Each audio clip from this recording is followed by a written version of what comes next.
Good morning, everybody. Welcome back to my channel. I wanted to do a video today talking about the dangers of pride and why it is considered so wicked. For those of you who are familiar with my channel, I'm sure a long time ago I've done a video about this, but since there's a lot of new people coming in, I kind of wanted to talk about this in a little bit more detail. There might be people here who don't understand why this is a big deal and why it matters.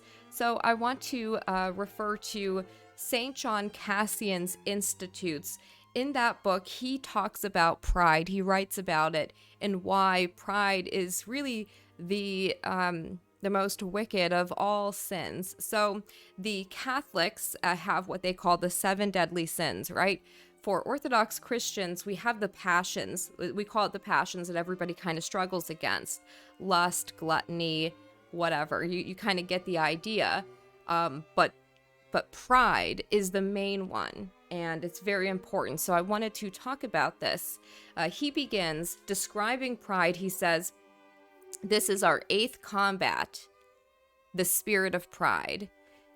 He says, "Our 8th and last combat is against the spirit of pride, which evil, although it is the latest in our conflict with our faults, and it stands last on the list." So if you're attempting to walk the path of Christ, you're kind of battling through other things first. You have to first develop self-control. You have to go through sort of struggling against things like lust, gluttony, and then you kind of, after you've gone through all of that, the last on the list is pride. But he says, in beginning and in the order of time, it is the first. So he's saying that pride is actually the first of the kind of sins, right? It is the first evil to materialize in the universe. And we will get into that and why that is in this video.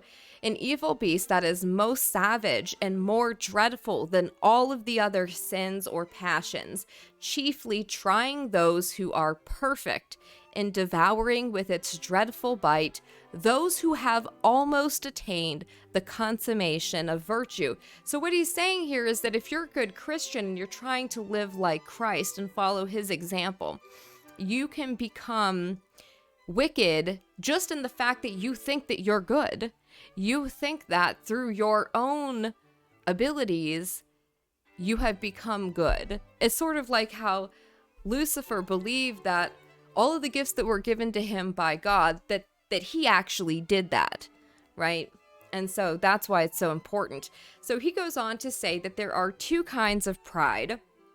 And of this pride, there are 2 kinds. The one, that by which we said that the best of men and spiritually minded ones were troubled. The other, that which assaults even beginners and carnal persons. And though each kind of pride is excited with regard to both God and man by a dangerous elation, yet that first kind more particularly has to do with God. The second refers especially to men. Of the origin of this last and the remedies for it, we will, by God's help, treat as far as possible in the latter part of this book. We now propose to say a few things about that former kind, by which, as I mentioned before, those who are perfect are especially tried. And that is the trap, right? That's the danger that everybody is going to face.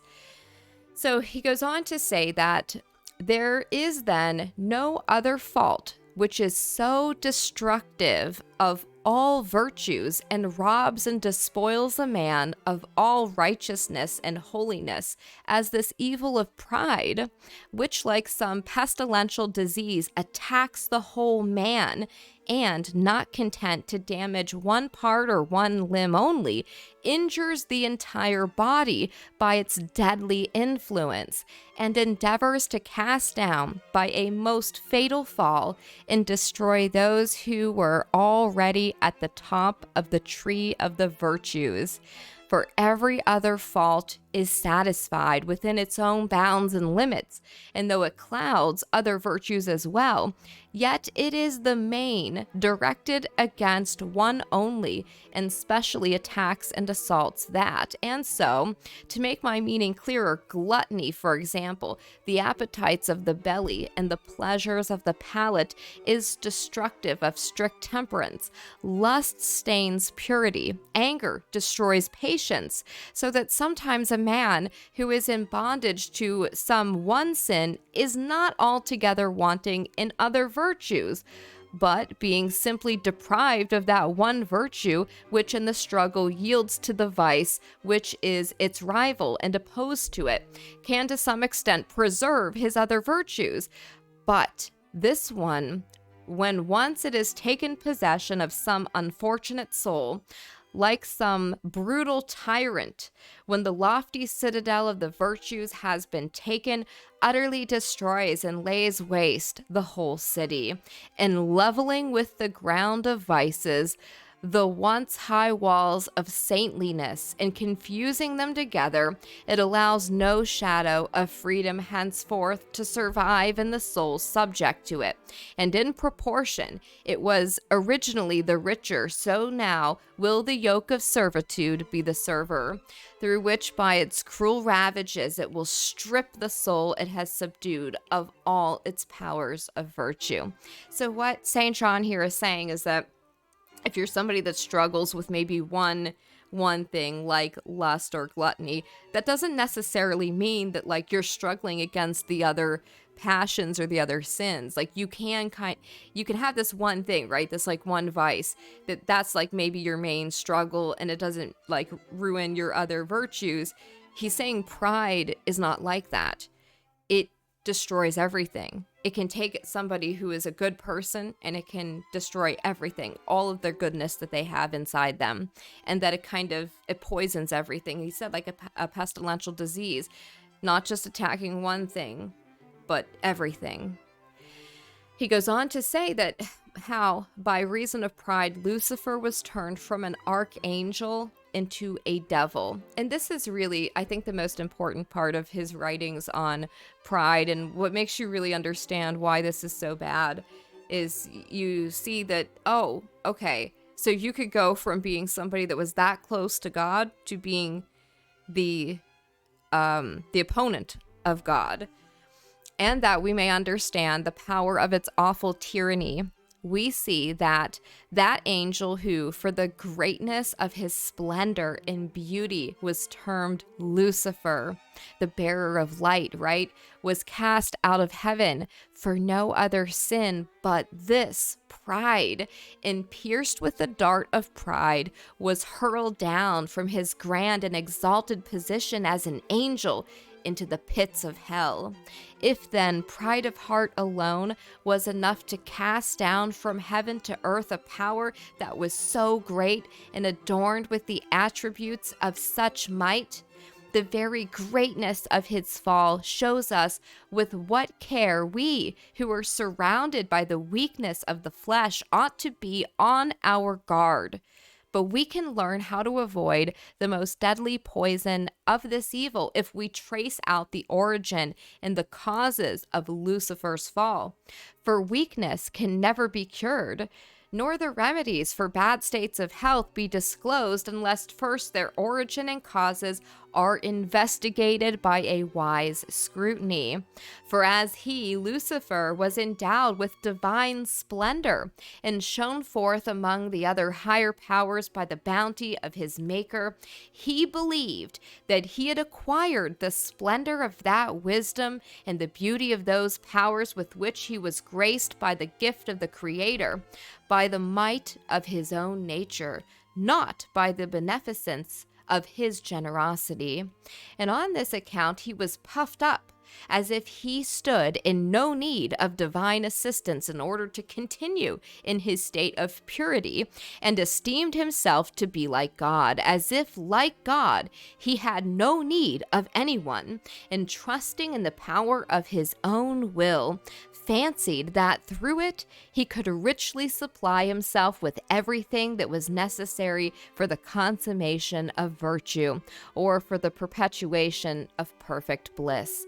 This thought alone was the cause of his first fall, on account of which, being forsaken by God, whom he fancied that he no longer needed, he suddenly became unstable and tottering, and he discovered the weakness of his own nature and lost the blessedness which he had enjoyed by God's gift.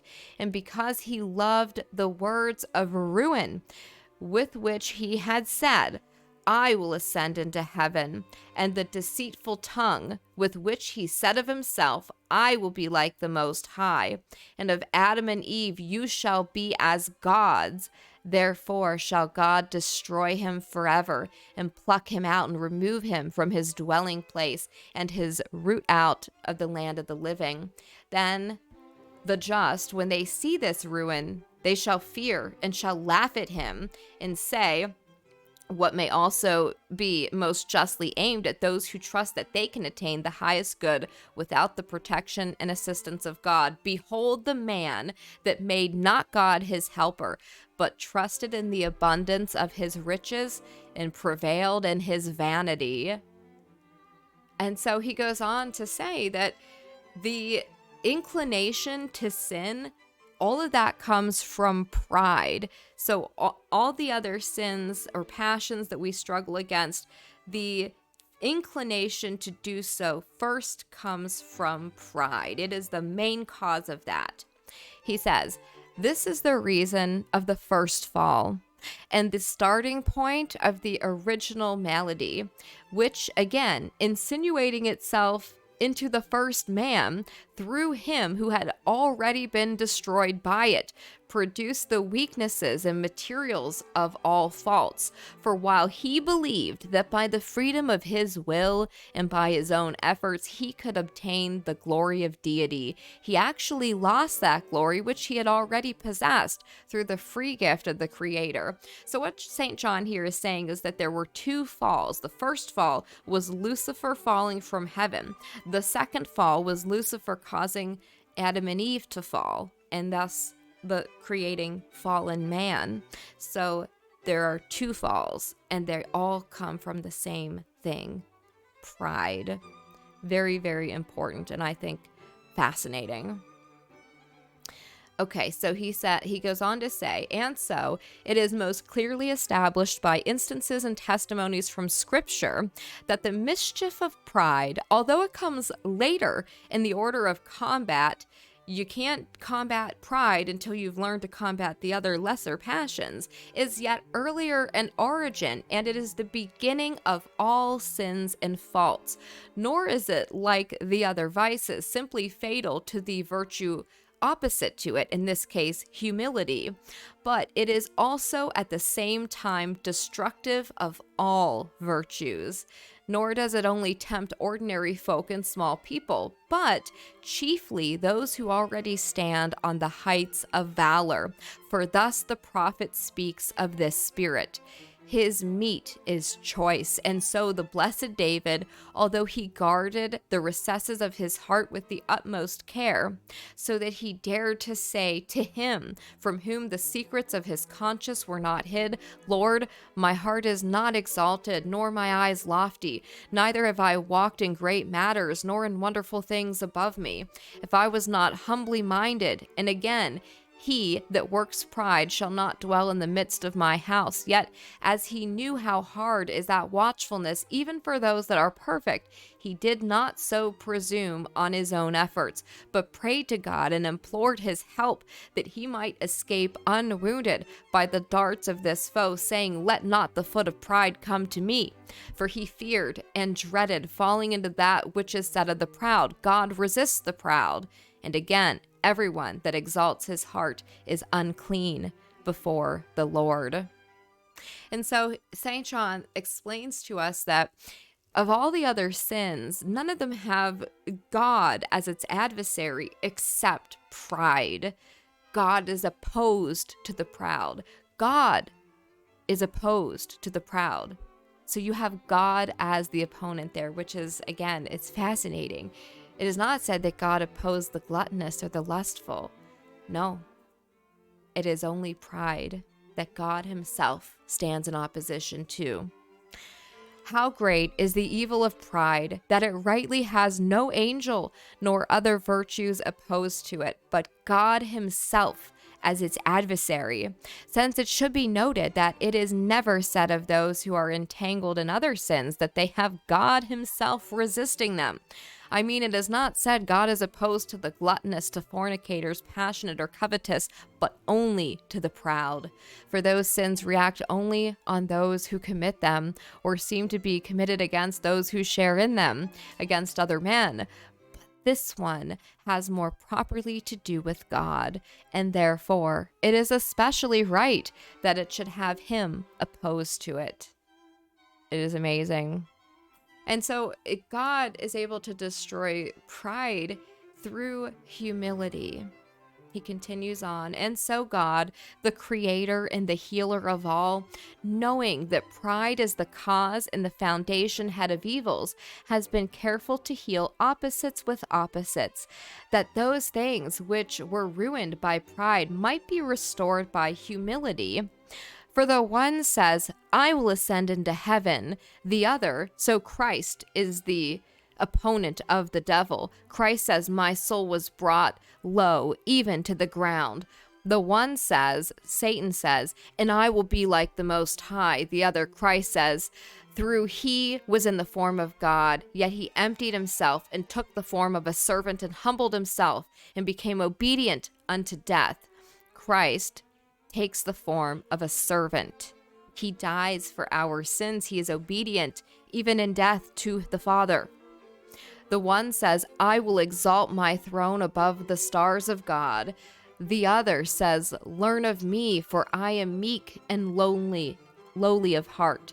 The one says, I know not the Lord, and will not let Israel go. The other says, if I say that I know him not, I shall be a liar like you. But I know him and keep his commandments. The one says, my rivers are mine, and I made them. The other says, I can do nothing of myself, but my Father who abides in me, he does the works. The one says, all the kingdoms of the world and the glory of them are mine, and to whomsoever I will, I give them. The other says, though he were rich, yet he became poor, that we, through his poverty, might be made rich. The one says, as eggs are gathered together, which are left, so have I gathered all the earth. And there was none that moved the wing, or opened the mouth, or made the least noise. The other, I have become like a solitary pelican. I watched and became as a sparrow alone upon the roof. The one says, I have dried up with the sole of my foot all the rivers shut up in the banks. The other, cannot I ask my Father, and he shall presently give me more than 12 legions of angels? And if we look at the reason of our original fall and the foundations of our salvation, and consider by whom and in what way the latter were laid and the former originated, we may learn, either through the fall of the devil or through the example of Christ, how to avoid so terrible a death from pride.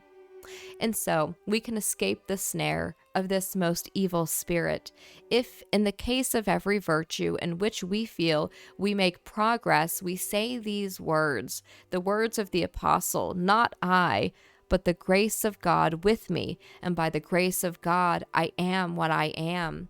And it is God that works in us both to will and to do of his good pleasure. As the author of our salvation himself also says, if a man abide in me and I in him, the same bears much fruit, for without me you can do nothing. And unless the Lord builds the house, they labor in vain that build it.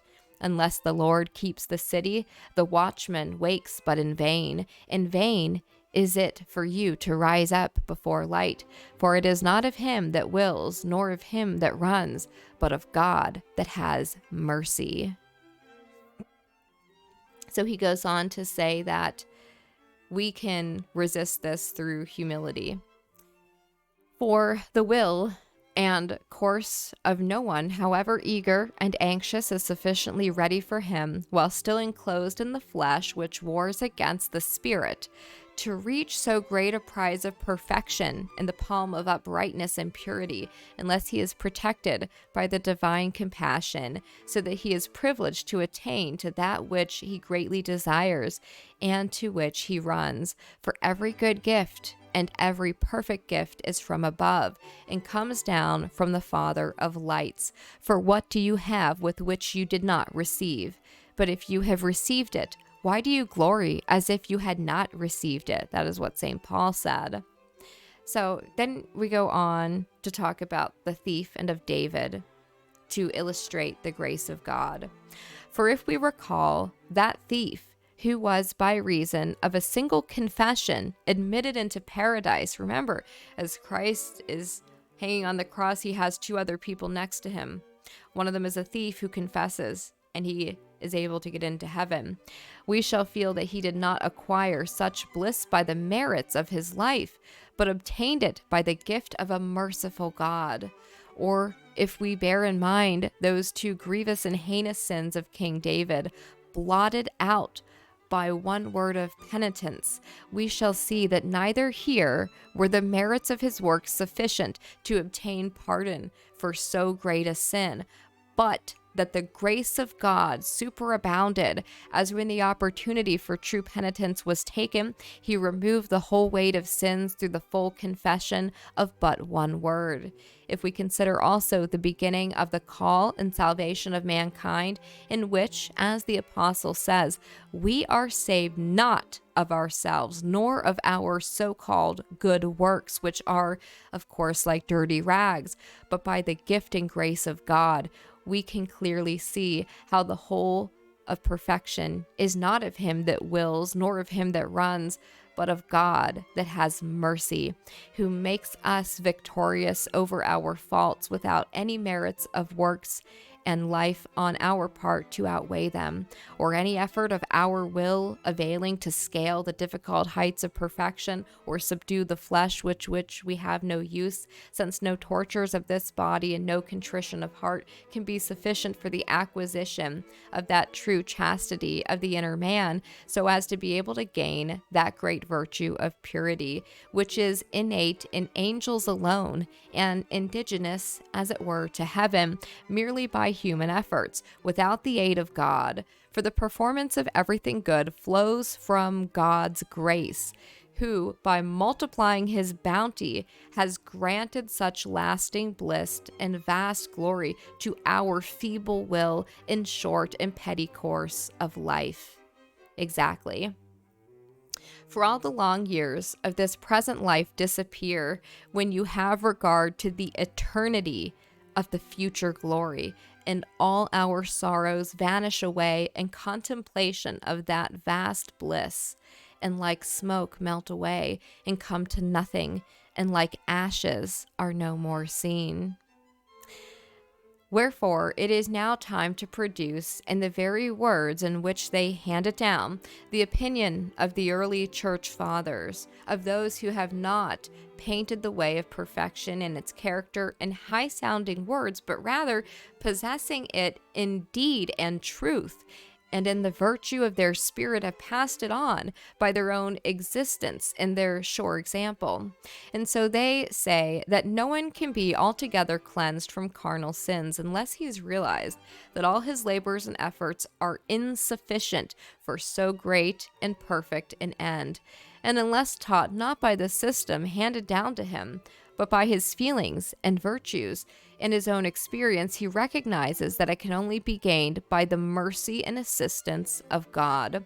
For in order to acquire such splendid and lofty prizes of purity and perfection, however great may be the efforts of fasting and vigils and readings and solitude and retirement applied to it, they will not be sufficient to secure it by the merits of the actual efforts and toil. For a man's own efforts and human exertions will never make up for the lack of divine gift unless it is granted by divine compassion in an answer to his prayers. So God helps those who labor.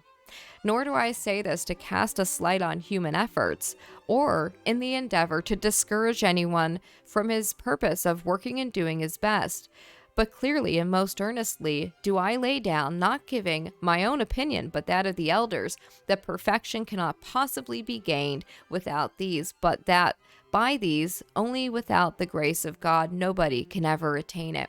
For when we say human efforts cannot of themselves secure it without the aid of God, we thus insist that God's mercy and grace are bestowed only upon those who labor and exert themselves, and are granted, to use the apostles' expression, to them that will and run according to that which is sung in the person of God in the 88th Psalm. I have laid help upon one that is mighty, and have exalted one chosen out of my people. For we say, in accordance with our Savior's words, that it is given to them that ask, and open to them that knock, and found by them that seek. But that the asking, the seeking, and the knocking on our part are insufficient unless the mercy of God gives what we ask and opens that with which we knock, and enables us to find that we are seeking. For he is at hand to bestow all these things, if only the opportunity is given to him by our good will. For he desires and looks for our perfection and salvation far more than we do ourselves. And the blessed David knew so well that by his own efforts he could not secure the increase of his work and labor, that he entreated with renewed prayers that he might obtain the direction of his work from the Lord, saying, "Direct the work of our hands over us, yea, the work of our hands do you direct. And again, confirm, O God, what you have wrought in us." And so, if we wish in very deed and truth to obtain the crown of virtues, we ought to listen to those teachers and guides who, not dreaming with pompous declamations, but learning by act and experience, are able to teach us as well and direct us likewise, and show us the road by which we may arrive at it by a most sure pathway, and also who testify that they have themselves reached it by faith rather than any merits of their efforts. And further, the purity of heart that they have acquired has taught them this above all, to recognize more and more that they are burdened with sin, for their compunction for their faults increases day by day in proportion as their purity of soul advances, and to sigh continually from the bottom of their heart because they see that they cannot possibly avoid the spots and blemishes of those faults which are ingrained in them through the countless triflings of thoughts.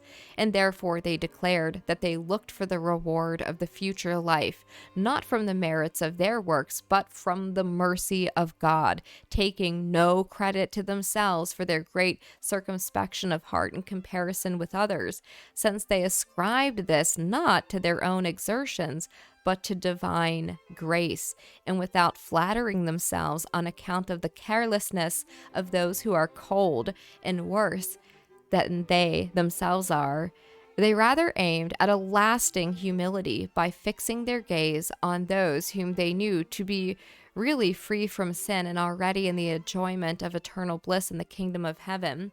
And so by this consideration, they avoided the downfall of pride, and at the same time always saw both that they were aiming at and what they had to grieve over, as they knew they could not attain that purity of heart for which they had yearned, while weighed down by the burden of the flesh. So we can't even make this effort to be free of pride without the mercy and inspiration of God. We ought, therefore, in accordance with their teachings and instruction, so to press towards it, to be diligent in fastings, vigils, prayer, and contrition of heart and body, for fear lest all these things should be rendered useless by an attack of this malady.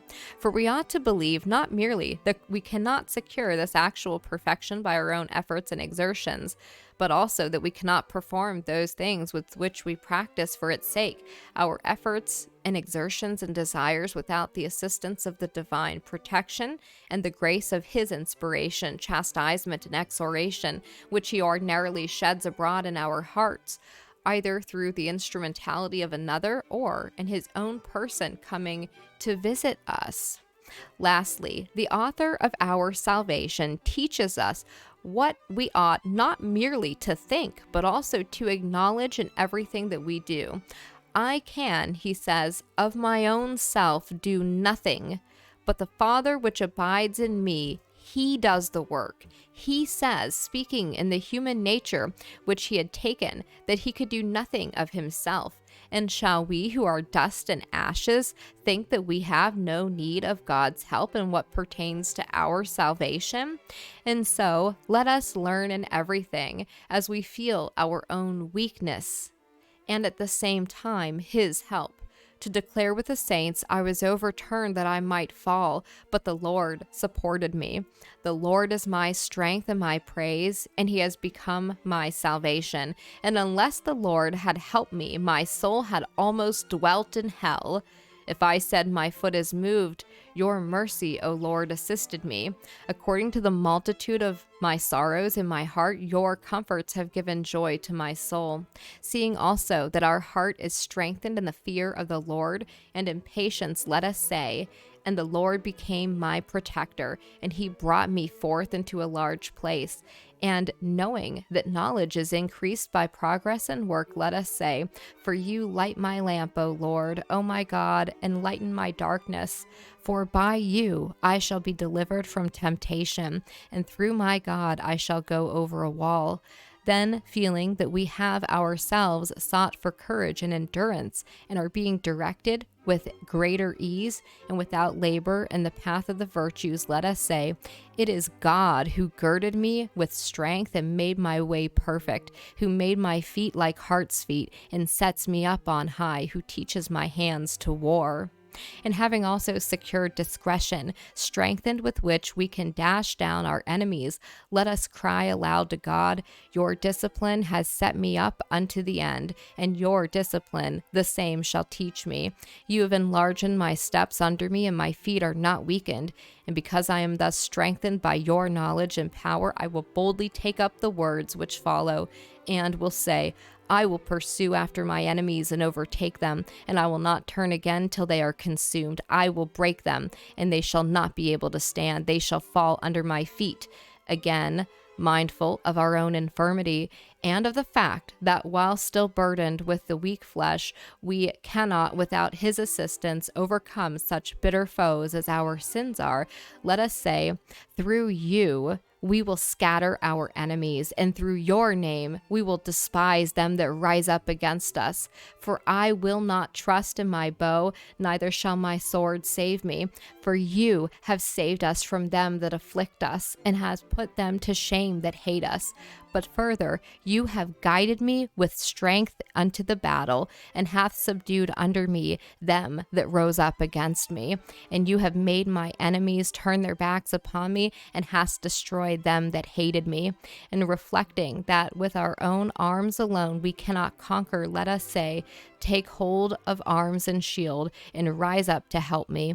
Bring out the sword, and stop the way against them that persecute me. Say to my soul, I am your salvation, and you have made my arms like a brazen bow, and you have given me the protection of your salvation, and your right hand has held me up, for our fathers got not the possession of the land through their own sword, neither did their own arm save them, but your right hand and your arm and the light of your continuance, because you were pleased with them. Lastly, as with anxious mind we regard all his benefits with thankfulness, let us cry to him with the inmost feelings of our heart for all these things, because we have fought and have obtained from him the light of knowledge and self-control and discretion. And because he has furnished us with his own arms and strengthened us with the girdle of virtue, and because he has made our enemies turn their backs upon us, and has given us the power of scattering them like the dust before the wind. I will love you, O Lord, my strength. The Lord is my stronghold, my refuge, and my deliverer. My God is my helper, and in him will I put my trust. My protector and the horn of my salvation, and my support. Praising, I will call upon the name of the Lord, and I shall be saved from mine enemies. And so, continuing on, we must recognize that we are protected by the grace of God, not only in our natural condition, but also by his daily providence.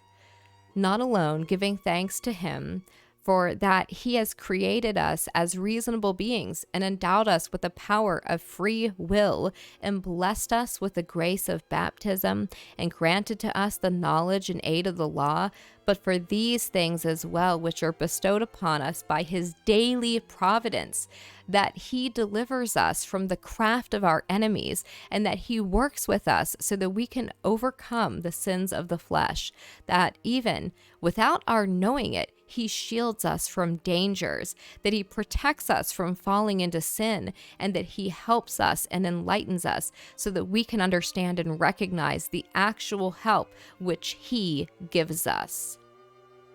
That when we are, through his influence, secretly struck with compunction for our sins and negligences, he visits us with his regard, and he chastens us to our soul's health. And even against our will, we are sometimes drawn by him to salvation. Lastly, that this very free will of ours, which is more readily inclined to sin, is turned by him to a better purpose, and by his prompting and suggestion, bent towards the way of virtue. This, then, is that humility towards God. This is that genuine faith of the ancient fathers, which still remains intact among their successors. And to this faith, the apostolic virtues, which they so often showed, bear an undoubted witness, not only among us, but among infidels and unbelievers, for keeping in simplicity of heart the simple faith of the fishermen, they did not receive it in a worldly spirit through dialectical syllogisms or the eloquence of a Cicero, but learned by the experience of a pure life, in stainless actions, and by correcting their faults, and, to speak more truly, by visible proofs that the character of perfection is to be found in that faith, without which neither piety toward God, nor purification from sin, nor amendment of life, nor perfection of virtue can be secured. I knew one of the number of the brethren whom I heartily wish I had never known, since afterward he allowed himself to be saddled with the responsibilities of my order, who confessed to a most admirable elder that he was attacked by a terrible sin of the flesh, for he was inflamed with an intolerable lust, with the unnatural desire of suffering rather than of committing a shameful act. Then the other, like a true spiritual physician, at once saw through the inward cause and origin of this evil, and sighing deeply said, "Never would the Lord have suffered you to be given over to so foul a spirit unless you had blasphemed against him." And he, when this was discovered, at once fell at his feet on the ground, and struck with the utmost astonishment, as if he saw the secrets of his heart laid bare by God, confessed that he had blasphemed with evil thoughts against the Son of God. Whence it is clear that one who is possessed by the spirit of pride, who has been so guilty of blaspheming against God, as one who offers a wrong to him, from whom the gift of purity must be looked for, is deprived of his uprightness and perfection, and does not deserve the sanctifying grace of chastity. Indeed. And so it is interesting that every proud soul is subject to spiritual wickedness, to be deceived by it. Indeed. And this clearly shows that every soul of which the swellings of pride had taken possession is given over to the Syrians of the soul, i.e., to spiritual wickedness, and that it is entangled in the lusts of the flesh, that the soul, being at last humbled by earthly faults and carnally polluted, may recognize its uncleanness, though while it stood erect in the coldness of its heart, it could not understand that through pride of heart it was rendered unclean in the sight of God. And by this means, being humbled, a man may get rid of his former coldness, and being cast down and confused with the shame of his fleshly lusts, may thenceforth hasten to betake himself the more eagerly toward fervor and warmth of spirit. And so it is clearly shown that none can attain the end of perfection and purity except through humility, which he displays in the first instance to the brethren, and shows also to God in his inmost heart, believing that without his protection and aid extended to him at every instance, he cannot possibly obtain the perfection which he desires, and to which he hastens so eagerly. Thus much let it suffice to have spoken, as far as, by God's help, our splendor ability was able concerning spiritual pride, of which we have said that it attacks advanced Christians, and this kind of pride is not familiar to or experienced by most men, because the majority do not aim at attaining perfect purity of heart, so as to arrive at the stage of these conflicts, nor have they secured any purification from the preceding faults, of which we have here explained both the character and remedies in separate books. But it generally attacks those who've conquered their former faults and have already arrived at the top of the tree in respect of the virtues. And because our most crafty enemy has not been able to destroy them through a carnal fall, he endeavors to cast them down and overthrow them by a spiritual catastrophe, trying to rob them of the prizes of their ancient reward secured as they were with great labor. But as for us who are still entangled in earthly passions, he never deigns to tempt us in this fashion, but overthrows us by a coarser and what I call a carnal pride. And therefore, I think it well, as I promised, to say a few things about this kind of pride by which we and men of our stamp are usually affected, and the minds, especially of younger men and beginners, are endangered. So, he goes on to talk about carnal pride, which is different from the kind of spiritual pride that affects like monks and priests. This carnal pride, therefore, of which we spoke, when it has gained an entrance into the heart of a monk, which is but lukewarm, and has made a bad start in renouncing the world, does not allow him to stoop from his former state of worldly haughtiness to the true humility of Christ, but first of all makes him disobedient and rough. Then it does not let him be gentle and kindly, nor allows him to be on a level with and like his brethren, nor does it permit him to be stripped and deprived of his worldly goods, as God and our Savior commands, and through renunciation of the world is nothing but the mark of mortification and the cross, and cannot begin or rise from any other foundations but these, that a man should recognize that he is not merely spiritually dead to the deeds of this world, but also should realize daily that he must die in the body. It makes him, on the contrary, hope for a long life, and sets before him many lengthy infirmities, and covers him with shame and confusion. If when stripped of everything, he has begun to be supported by the property of others and not his own, it persuades him that it is much better for food and clothing to be provided for him than by his own, rather than by another's means, according to that text which, as was before said, those are rendered dense through such dullness and coldness of heart cannot possibly understand. It is more blessed to give than to receive.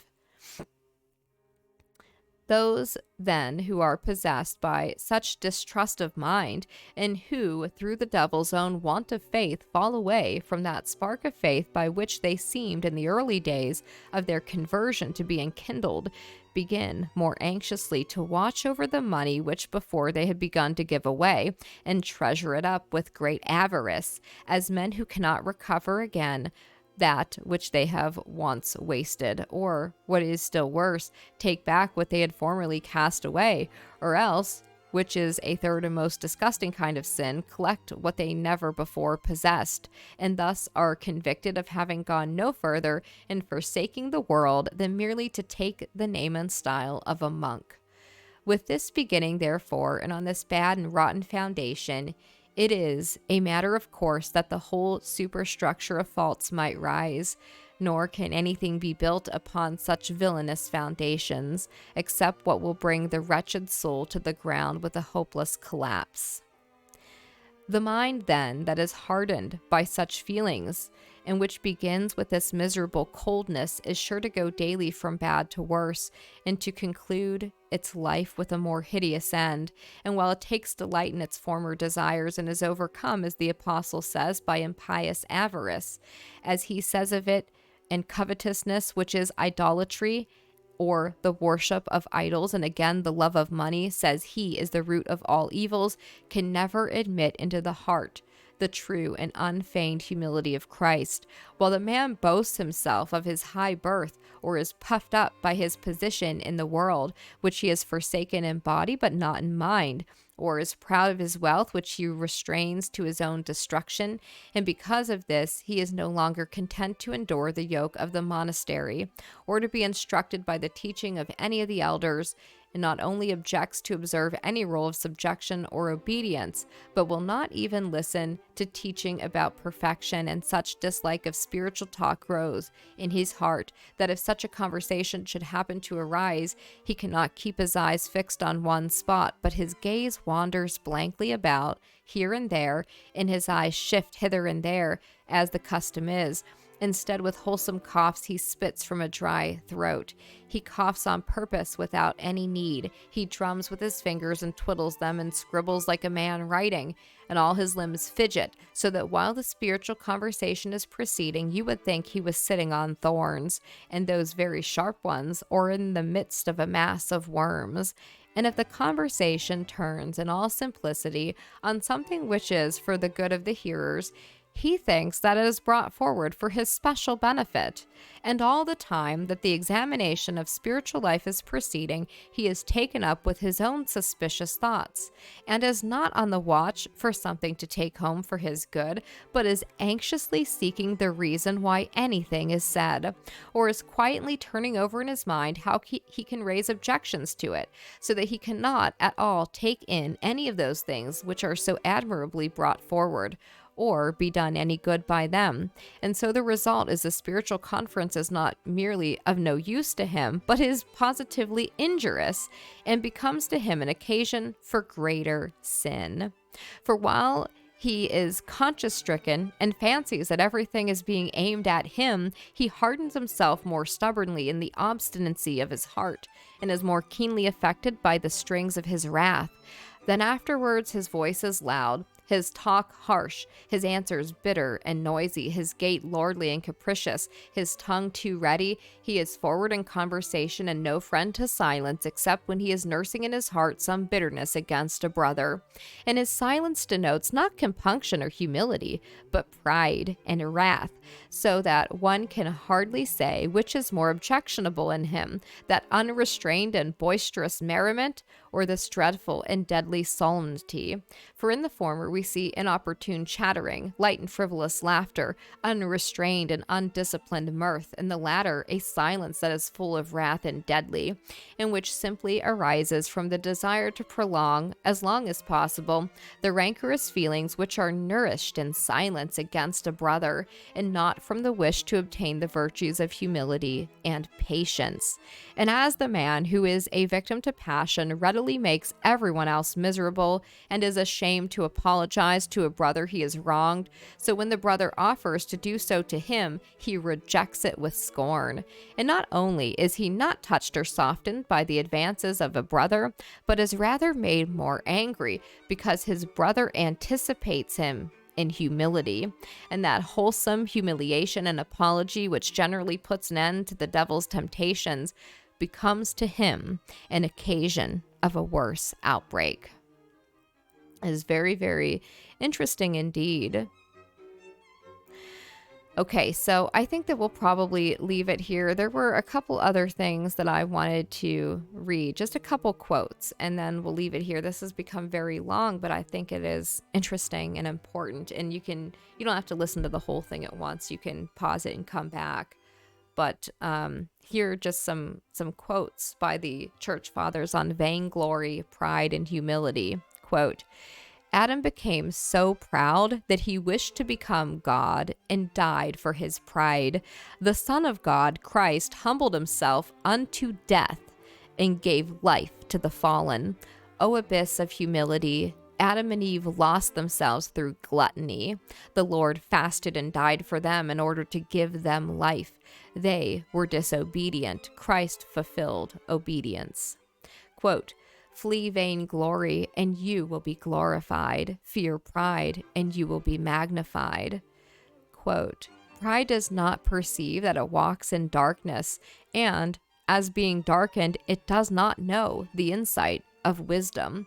For this reason, in its own murky thoughts, it elevates itself above all, whereas it is more vile and more feeble than any, and it is incapable of learning the ways of the Lord. And the Lord conceals his will from it, because it did not choose to walk in the path of the humble. Quote, the sun shines on all alike, and vainglory beams on all activities. For instance, I am vainglorious when I fast, and when I relax the fast in order to be unnoticed, I am again vainglorious over my prudence. When well dressed, I am quite overcome by vainglory, and when I put on poor clothes, I am vainglorious again. When I talk, I am defeated. When I am silent, I am again defeated by it. However, I throw this prickly pear, a spike stands upright. Quote, an angel fell from heaven without any other passion except pride. And so we may ask whether it is possible to ascend to heaven by humility alone, without any other virtues. Quote, when pride retreats from a man, humility begins to dwell in him. And the more pride is diminished, so much more does humility grow. The one gives way to the other as to its opposite. Darkness departs and light appears. Pride is darkness, but humility is light. Quote, pride prevents the soul from setting on the path of faith.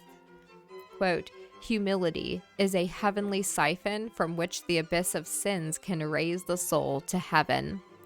Quote, when Blessed Anthony saw all the snares of the devil spread out everywhere, he sighed and asked God how anyone could ever avoid them. God answered him, humility. It is humility that enables you to escape them all. And what is more astonishing, he added, they cannot even touch you. Quote, the work of fulfilling the commandments generates a state of humility. And finally, let us humble ourselves, and the Spirit of God himself will instruct the soul.